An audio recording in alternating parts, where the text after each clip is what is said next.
Bonsoir Manuel Valls. Merci d'être avec nous en direct sur BFM Bonsoir. TV. Ces commémorations du 70e anniversaire du débarquement, pourquoi est-ce important ?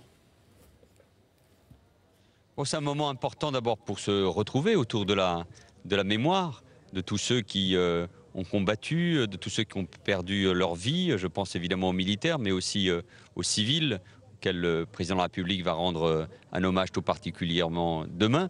Mais c'est important tout simplement de se retrouver.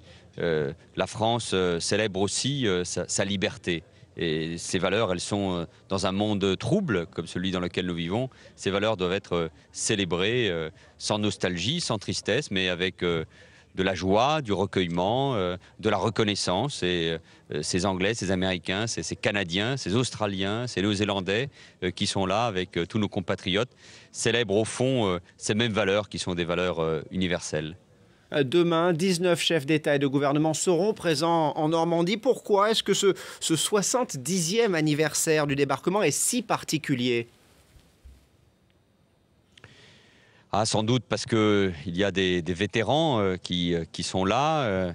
On ne dira jamais que c'est pour la dernière fois, mais ce sont beaucoup de ces vétérans qui, avec beaucoup d'émotion, participent déjà à beaucoup de manifestations et qui participeront sans doute à l'une des célébrations les plus émouvantes, les plus touchantes, les plus vraies, avec un mélange de générations qui donne une force toute particulière, un éclat à cette cérémonie. Et peut-être aussi parce que dans ce monde trouble que j'évoquais, avec ce qui se passe en Ukraine, on ressent avec plus de force encore, si c'était nécessaire, le goût de la liberté qui est indispensable. Vous parlez du monde troublé. Est-ce que vous avez l'impression que ces commémorations font en quelque sorte du bien à la France ?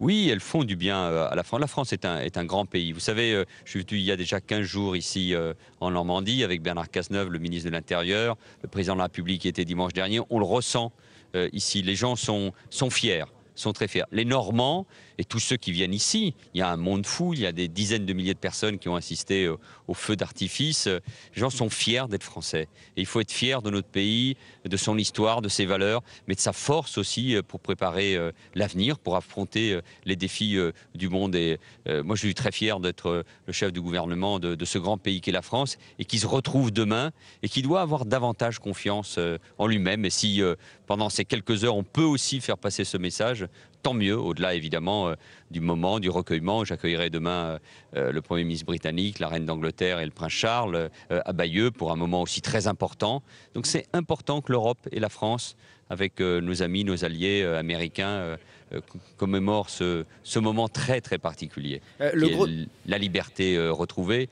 mais la force que cela nous donnait pour affronter l'avenir. Le gros des festivités, Monsieur le Premier ministre, est prévu demain. Est-ce que tout est prêt ? Je crois que tout est prêt.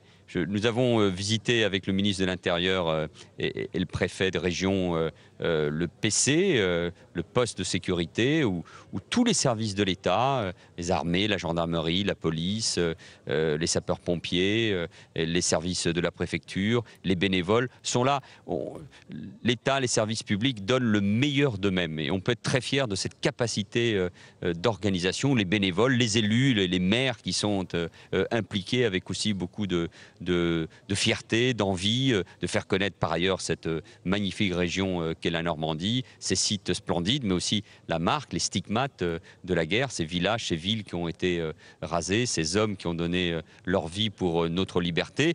Et donc oui, il y a une organisation, une mobilisation, une tension, une concentration, bien évidemment, parce qu'il faut que l'organisation soit impeccable, parce qu'il faut que la sécurité soit assurée, et en même temps, il faut que les citoyens, il faut que les Français, ceux qui sont venus ici pour ces cérémonies, puissent les voir, avoir accès à tous les sites. Donc c'est un beau défi pour l'État, les collectivités territoriales, tous les bénévoles qui sont engagés.